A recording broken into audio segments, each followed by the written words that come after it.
Theresa Corley. In May, Boston 25 was there as state police exhumed Theresa's body from her grave in Milford, collecting fingernails in a search for DNA.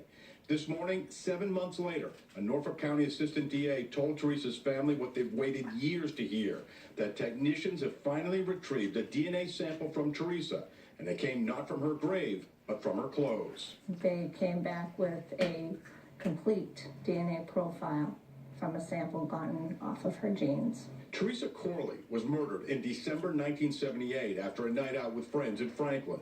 State police say a group of men gave Theresa a ride to a Franklin apartment where she was sexually assaulted. Theresa was last seen hitchhiking a mile away from her home in Bellingham early the next morning. 2 days later, Theresa's naked body was found on the side of 495. Theresa's clothes were found right next to her body, right here on the side of Route 495.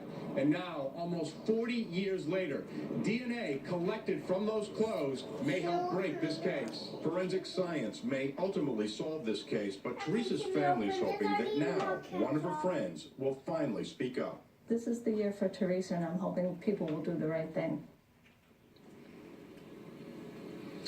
Well, now that this DNA sample has been collected, it'll be sent to a national DNA crime database.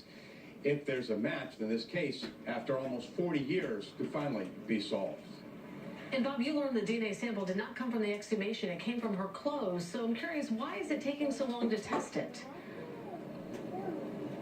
Well, I was told the sample was very, very small, and early on authorities made the decision that they wanted to wait for the DNA technology to actually catch up to what they had.